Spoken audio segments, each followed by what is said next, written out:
Hey, good morning, everyone, and welcome to this November 2nd, 2023 edition of Trading Places Live at EarningsBeats.com. I'm Tom Bowley, and I'm Chief Market Strategist here at EarningsBeats.com. I want to welcome everyone. We're going to take a look at some things that we need to check out before the market open. So maybe over the next 25, 30 minutes. Big day yesterday. I believe it was the NASDAQ 100 climbed back over. Closed just above the 20-day EMA yesterday, and today we've got futures soaring. As we were talking about, interest rates looked like they were set to drop to about 450, 460. We're seeing a huge drop in the 10-year Treasury yield today, back below the 470 level. I think somewhere around 465 last time I looked.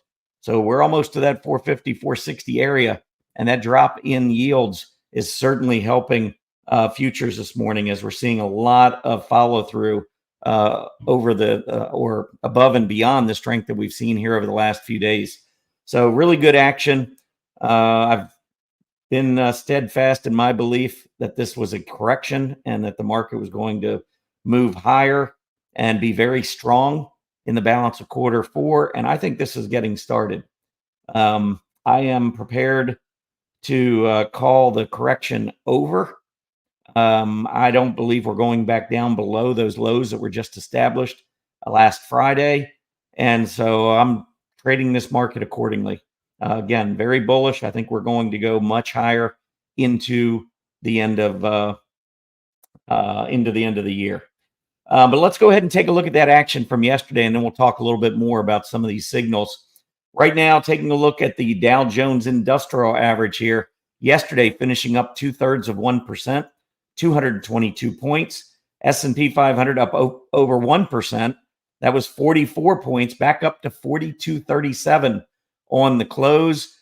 I'm kind of looking above, seeing the 50-day moving average at 43.50. Recent highs close to 4,400. I think that's going to be the short-term target for the S&P 500. NASDAQ up 1.77% yesterday, 255 points. So clearly some leadership from those big technology names. The NDX did close right there, 14,664. The 20-day was 14,655. So first step, at least for the NASDAQ, getting back through that 20-day moving average, and now we're seeing some follow-through this morning as well. Mid caps up about 0.6%, almost 2/3, up 15 points, and then you've got small caps up a little bit more than 0.5%, gaining about a full point there. That's still on the IWM. So pretty nice move coming off the recent low around 161 and change, back up above 165. I think pre-market, the small caps were doing best of all, and we're up about 167, something like that, maybe 167 and change. Transports up 0.9%. That was 125 points as they continue to rebound off that recent low, which had tested the prior lows back in May and June. Moving on to the sectors: technology, communication services, discretionary. Those are your groups that were leading. Those are the groups I like to see lead when we bounce. So really good action all the way around yesterday. Technology up almost 2%. Communication services up about 1.5%. And discretionary up about 1.25%. Looking at the key industry groups that were moving yesterday, home builders, liking those lower interest rates. They're probably going to love them today. Home builders up 4.4%, jumped 74 points, clearly above the 20. And we'll see if we can get that move above 1,800. But that would be a big level to get through on a closing basis. So the 50-day moving average sitting at 1777, recent price high, 1,800 or so. Watch to see if we get through that level today on the home builders. Building materials and fixtures up nearly 4%. Another big day there, climbing back above that 20-day moving average. And then finally, insurance, full insurance. These groups, many of the insurance groups have been performing extremely well. You wouldn't even know there was a recession, or not a recession, but a correction. Looking at these charts, you can see the full line insurance group breaking to a 52-week high yesterday. So this is part of the financial group that loves the fourth quarter, and this group seems to be breaking out right on time. So overall, can't really complain. I mean, I think the market's doing what we talked about. some of the under the surface signals kept pointing to staying long or getting long. And that's where I think we are right now. You know, a lot of media talking about the market going down and always focusing on the negative news stories. That'll never change. Never will ever change. You got to be able to push that to the side, look at what's going on in the market. I believe we're now starting a pretty significant rally into year end. We'll see. 10-year Treasury yield. Let me get the latest here. Update this right now. 4.63%. We are down 16 basis points.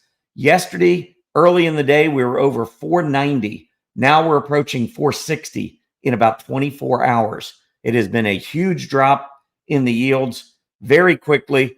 And not to overemphasize, but for those of you maybe who haven't seen this, we've talked many days, many times about the higher yields and the lower PPO, the negative divergence in play, and how that signals the higher likelihood, no guarantee, the higher likelihood that we would go down, hit the 50-day moving average, bring that PPO back to the center line, and it certainly seems like that is where we are heading. At that point, all bets are off. Maybe we go through, below the 50. Maybe we go below zero. But what we're looking for initially, when you see the signs of slowing momentum, is you're looking for that 50 period test and a PPO centerline test. And I think that's what's on the way here. The S&P 500. And by the way, let's talk first about economic reports.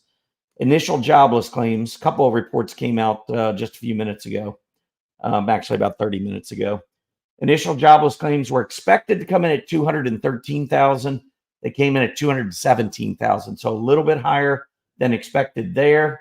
And then we also had productivity and costs coming in.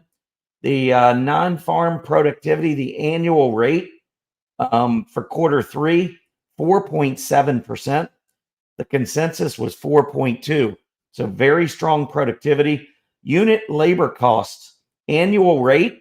You ready for this one? Expectation was for a rise of 0.7%. It dropped 0.8%. That is the actual annualized rate of unit labor costs. That is a signal that inflation is perhaps falling even further and more quickly than what we've been talking about here on the show. So nothing but good news really going around. Most companies beating earnings, inflation coming down, growth stronger than expected, big non-farm payrolls report coming out tomorrow morning. I don't know exactly what I want to see. Obviously, I want to see a good report. I don't know that I want to see it overly strong. I think just coming in close to consensus estimates probably would be good. Let me give you those estimates that I'm showing right now. Non-farm payrolls for October expected to come in at 183,000. Prior was 336,000. So we're expecting a little bit lower number this month. Quite honestly, it probably wouldn't be horrible to see a positive number that was a little bit lower than that number, just because we had a high GDP come out last week, and the Fed really follows these payroll numbers pretty closely. So maybe coming in a little bit less on there, maybe would buffer that really strong GDP from last week. That's maybe what I'm thinking. I mean, I don't think a little bit above this number would be a bad thing either. But what I've been talking about in recent weeks is if you've got a relatively strong economy, and I think the GDP last week shows it might even be better, stronger than any of us think. And you're also getting inflation under control. Inflation's coming down. Historically, that is really bullish. That's nirvana for U.S. equities. And that might be what we're seeing here develop over the last 3 days and with futures so far this morning. Of course, we don't know where we're going to close today. We got non-farm payrolls tomorrow. I'm not saying the market's going to be that it has to be a straight up move, but I would be really surprised if we go back down below 4,100 on the S&P 500 at this point. I think we've now got momentum back to the upside. We're going to open back above moving averages. I think that's really important. And to sustain it into the close would be really big. And again, with that non-farm payrolls report on the doorstep, ready to be released tomorrow morning. Okay, so S&P 500, looking at this chart, we are still in the downtrend. So let's temper some of the enthusiasm. I mean, I'm feeling pretty good right now about the way the market is unfolding, but we do continue we have to respect a couple things in the market like this. I mean, there's no doubt we are still in a channel. The problem is, just like in 2022, during the cyclical bear market, if you wait for price action to get all the way back up and break out, I mean, here, even if it breaks out above the channel, then you're going to be looking and saying, well, I still need to get through this last price high because we're in a series, lower low, lower high, lower low, lower high, lower low. So we don't really break the downtrend until we get back up through 4,400. But the problem is, if you wait until you get up to 4,400, you're missing this entire move back to the upside. So my signals have been telling us to look for a bottom and didn't exactly develop. I mean, in a perfect world, I would have rather seen a big long tail below this channel, maybe coming back with a hammer, something like that. Here, we just kind of finished and kind of bounced off of it. And I was looking back. I mean, here we finished with 2 red candles, and then, you know, that ended up being the bottom there. I mean, here a bottom formed with a low red candle. It's not like every bottom is going to form with a reversing candle. It's just, you know, if I'm looking for a bottom, it just makes me feel better about seeing a bottoming type candlestick. But this move back up, getting up to the 20, and now perhaps getting back through the 20 across many, if not most, of our major indices, I think would be a really big step in a bullish direction.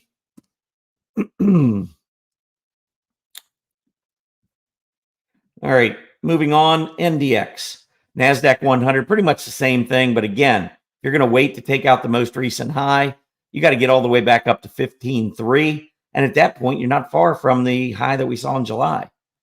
So, you know, I'm a technician and I follow the price action, but I really use my beneath the surface signals to decide when I want to get back in. And as I've been pointing out, as we keep trending lower in the major indices, we've been trending higher in some of the sustainability ratios, I like to call them, which are my growth versus value, aggressive versus defensive, or offensive versus defensive ratios. And all of those were telling us that this selling in the S&P and NASDAQ was not going to last. And so now that we've moved into the most bullish period of the year historically, and we've got those bullish signals, and the market is now starting to trend back to the upside, I think, like I said, I think the downside is behind us. I don't believe we go back down there. Again, no guarantee. I know, no guarantee. There's nothing that can guarantee the market. Market can do whatever it wants. But I'm just giving you my opinion. I don't believe we go back down to those lows. IWM still weak. I mean, you can see not even close to the 20-day, but I can give you the pre-market.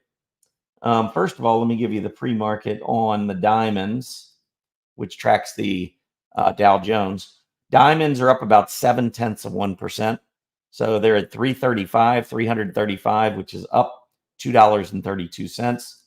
The spider is up almost 1 full percentage point, up about $4 to 426.63.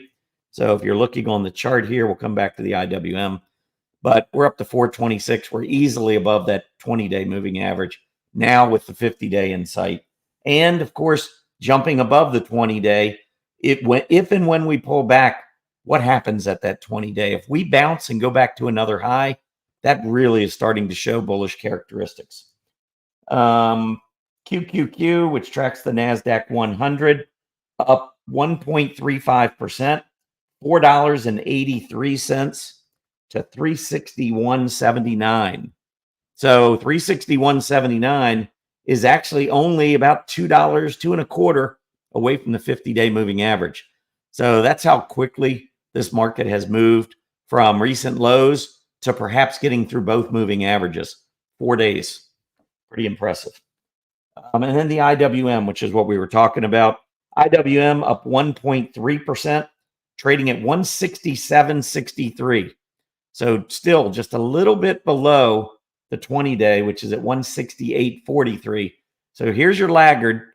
And if you want to watch the groups that are really important in the IWM, I mention this all the time, follow the KRE, starting to strengthen a little bit. It's got some work to do. And the XBI. These are two areas of the financials and healthcare, more specifically banks and biotechs, that make up about 15% of the IWM. They're the two largest industry groups. So XBI starting to make a move. Let's see if this gets back through the 20, and then also the KRE. If that happens, I think we got a much better chance of the IWM trying to play some catch up with the other major indices. All right, keep moving. Transports. What about those transports? Well, you can see clearly we're still in a downtrend, but just as clearly 3 days in a row of up action. And pre-market, let me see what the IYT is doing. Actually, IYT is down pre-market. We're seeing transports getting hit with the IYT down about 0.8%. So just to give you some context on how the IYT trades versus the transportation average, you can see it's pretty similar. And the IYT down to 216.72. Very interesting. We'll see. I'm going to see where the low was yesterday. 216.11. So to keep this uptrend in play, what I'd like to see on the transports, even with that gap down, is a very rapid recovery after the open. Anyway, so that's transports. Let's take a quick look at the sector summary. Give you that real quick. All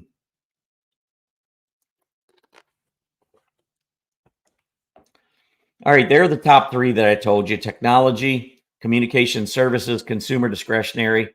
Those were the three leaders. I love it when the market goes up and those three groups are leading. To the downside, the only two that lost ground yesterday, consumer staples, energy. So a defensive group, and energy, which I call a neutral group. Energy goes up and down in any kind of market. I mean, it's not tied to a bull market or a bear market. It's really just tied to the price of crude oil, energy anyway, tied to the price of crude oil. It's tied to geopolitical events. The dollar has an impact. There's a bunch of different things, much, much more so than what the S&P 500 is doing. So that's why I call energy and materials a little bit more neutral. I've seen materials lead in a bull market, and I've seen them lead in a bear market. Again, the dollar has a big impact.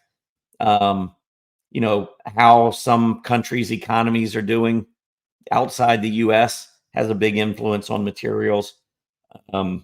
There's a lot of things that go into it, again, besides just what the U.S. economy is doing and what the S&P 500 is doing. So those two kind of live on an island by themselves, materials and energy. The defensive groups, though, are staples, healthcare, real estate, utilities.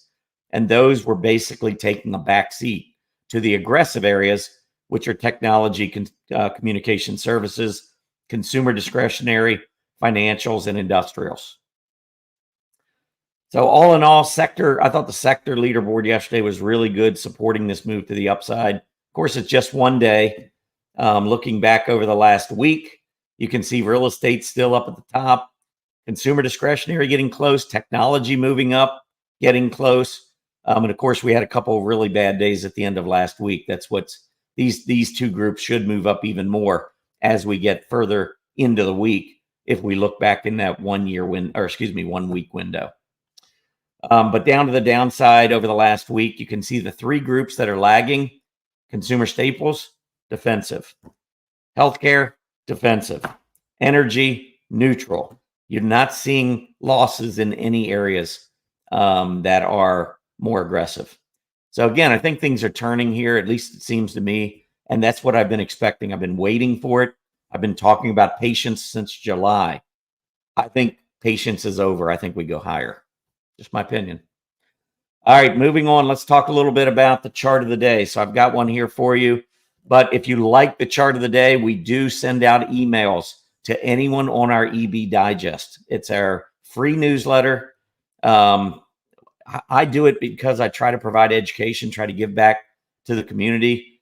I know we have a lot of folks out there that, I mean, we've had many people write to us and say, listen, I love your service. I like your approach, but I don't have, I don't have the kind of portfolio that would support, getting into your paid service. And I understand that.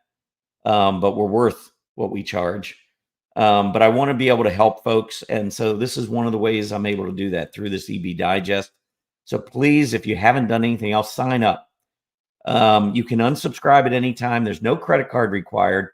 All you have to do is go to earningsbeats.com, scroll down, and right here you'll see name, email address, subscribe button. It's that simple. That's all you have to do to get subscribed, and then we'll start sending this out. We try to get it out in the mornings before the market opens. We're not always successful. I got a lot of things going, so I try to get it out before the market opens, but I'm usually, if it's not out before the market opens, it's normally my fault.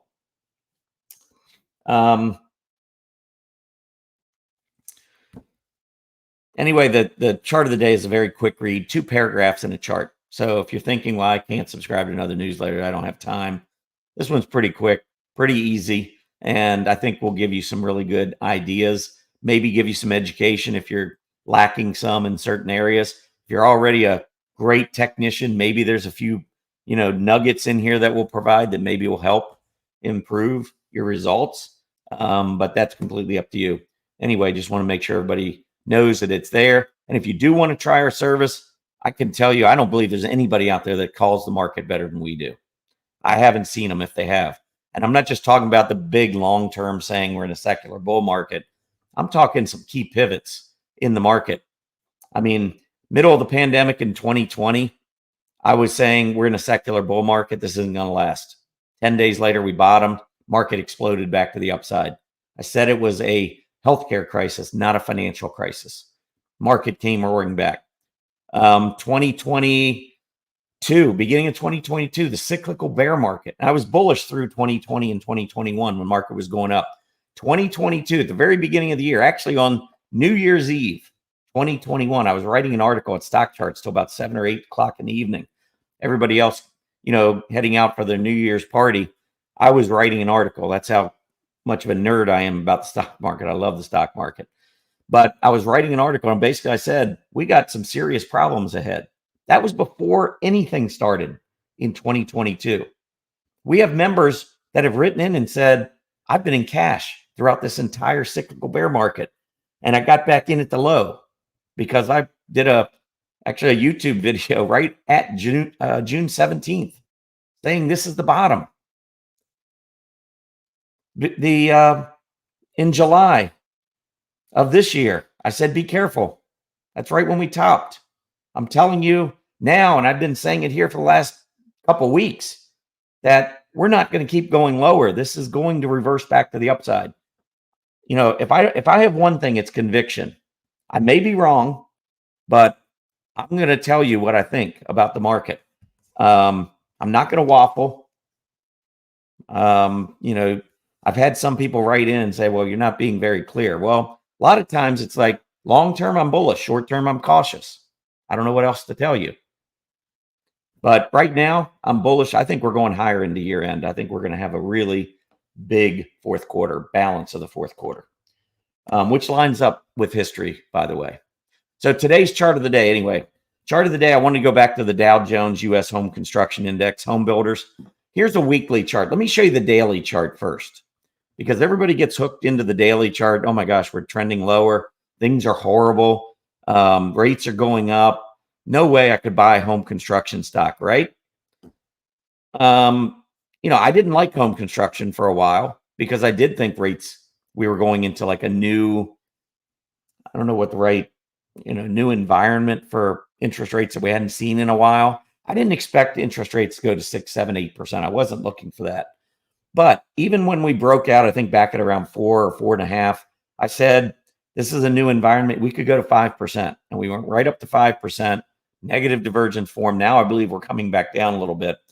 But if you look historically, I mean, yeah, we don't like 7, 8% mortgage rates. We'd much rather have 2.5, 3. But that was an outlier. 1960s, we had rates like that. Currently, or last couple of years, we've had rates like that. That's not normal.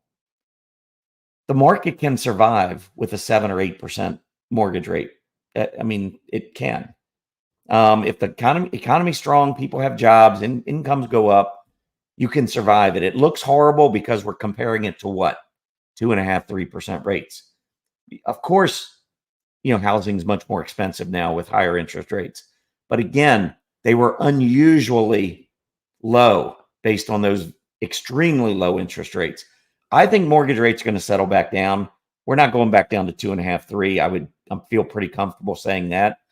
But I wouldn't be surprised if mortgage rates dip back down somewhere between 5.5, 6.5, maybe 7 from the 8s or wherever they've been. I think we could go back down a little bit over the course of time. Sometime in 2024, I believe we'll be down to maybe 6%. Maybe we'll go a little lower on mortgage rates. So I think what we're seeing is people not being afraid of buying, because the one thing is, even if you do get an 8% rate, if rates drop, you refi and you cut your mortgage payment. Anyway, home builders look pretty bad, right, on this daily chart. But if we go back to that weekly chart, what have we done? We had a huge move in this group from 2022, actually all the way back to the bottom of June 2022 through the top. We went from 1,000 to 2,000. We doubled in 1 year. It's all about perspective. I mean, when you double in a year, can't the group take a break? I mean, it needs to take a break, right? It took a break. On the weekly, we just went down and tested the 50. When you look back, when you're in a good trend, you trend up above the 20, which is above the 50. We had the pandemic, quickly down, quickly back up. We trend up above the 20, which is above the 50. Then the cyclical bear market hit, and we trended below the 20, which was below the 50. There's your bottom, June of 2022. And then we moved up. We trended above the 20, which was above the 50. We're not back below the 50. Now, if home builders break back down below 1,600, then maybe we've got some problems ahead for home construction. But the way I see this set up right now, I believe we're going to go right back up to the highs. I don't know if we go straight to the highs, but I think we're going to meander our way back up toward that 2,000 level. All right. Last thing I want to talk about, we do these upcoming earnings chart lists, which are really valuable. If you haven't already looked at these, let me just show you yesterday's. So yesterday would have been all of the companies reporting earnings from the 10/31 after the close, which was Tuesday after the close, Wednesday morning before the open. So every stock on this chart list, when we opened on yesterday morning, we opened with new fundamental news, earnings news on every single one of these companies. And we've got all of them on here that reported, which was 121 of them. Okay. So of these 121, when the market opens, see if I can get this to come back up again. So we could go in and now sort this. Now we've had a full day of trading, right? We could sort this to find out what the best reactions were to earnings. Mercury General Corp, MCY, up 21% the day after earnings. Pull up the chart. That's a pretty good candle right there. Look at the volume. Now, this isn't a real heavy volume stock to begin with. 700,000 shares is pretty heavy volume, but I probably would leave it alone just because normally it's not really that liquid. It's okay, but I like to see a little bit more volume. But still, this is on the chart list. It's showing you which ones have done well. The other thing you can do is sort this by sectors and take a look at all the communication services stocks. This is what they did after earnings. Look at the discretionary stocks. You can start to get a feel throughout earnings season. Here's energy. Looks like energy did pretty well after earnings. Financials, a couple of big ones out of financials, also a couple not so great. Healthcare, okay. Had a couple not so great. Industrials had one really huge one down here. This was Paycom Software in the business support services group, lost 38%.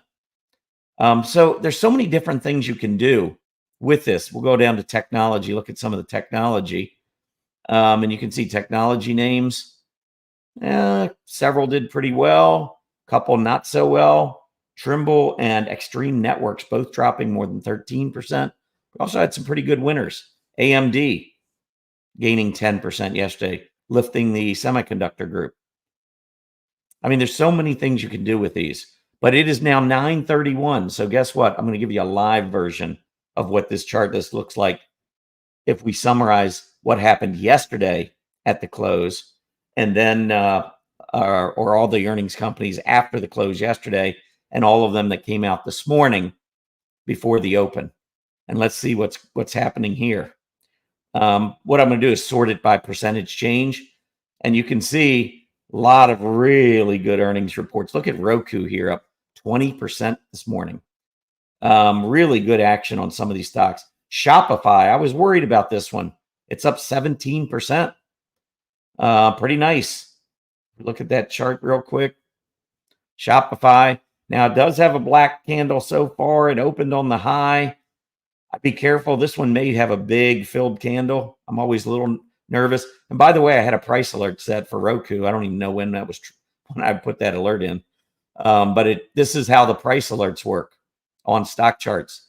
So if you put in some kind of an alert, when it hits, let me show you. Let's see. So Shopify, if it goes back through the high today, 57.65. So let me show you how this works. 57.65. Go down here to your alerts, new. Let's do a price alert. And we're going to do Shopify. And I want to know when it goes through 57.65. I don't want an email. I want a text message and site notification. If you click on site notification, that will get you what you saw on that page just a second ago, that banner at the top.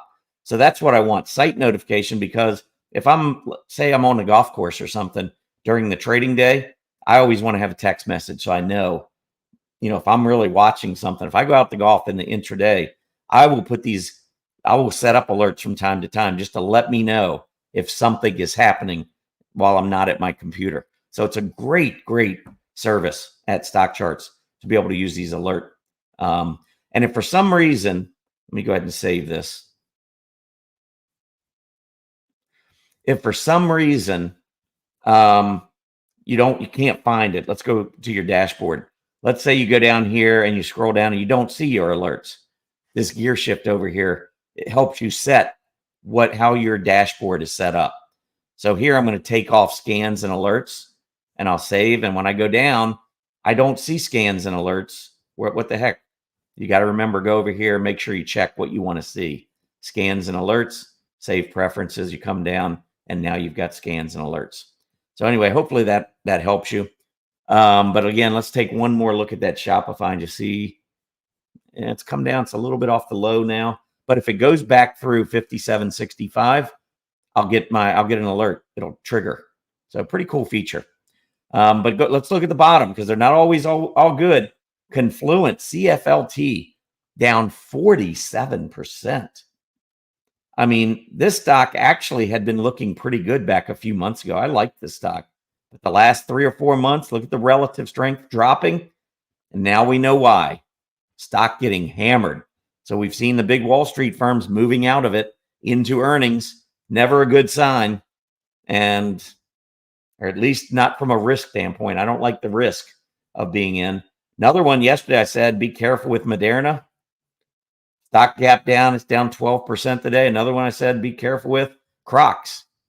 Crocs, look at the relative weakness here. Before earnings, we had gone down to a 52-week relative low.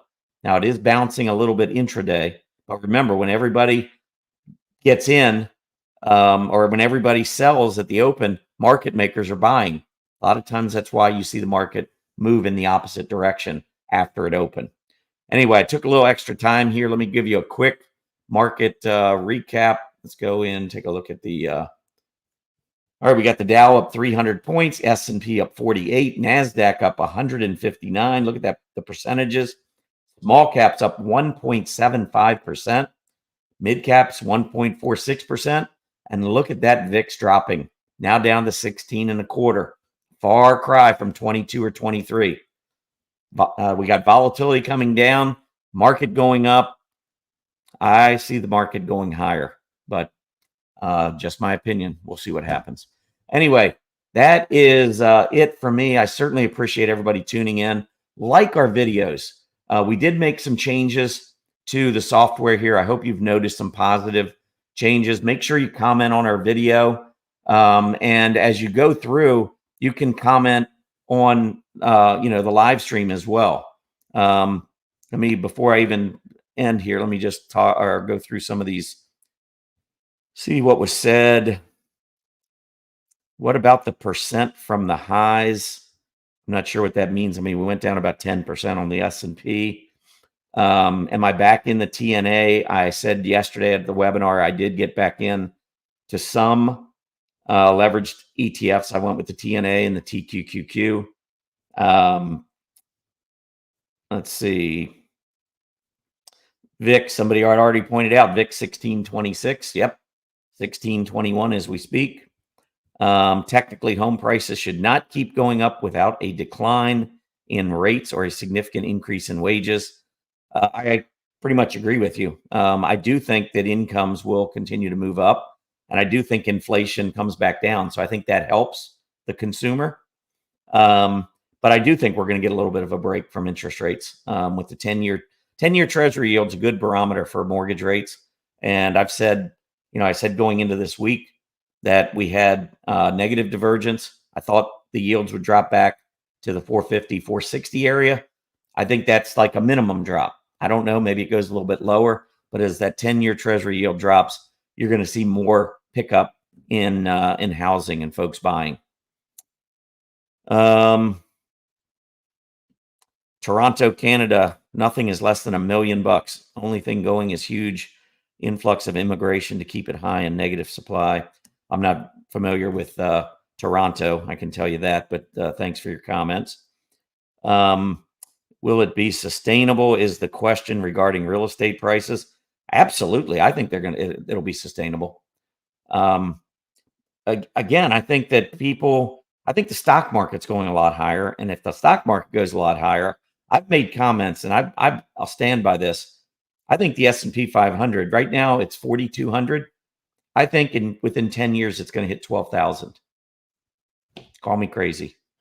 You won't be the first one. But if market goes up, people are going to feel wealthier. That's going to be a really big thing for the housing market.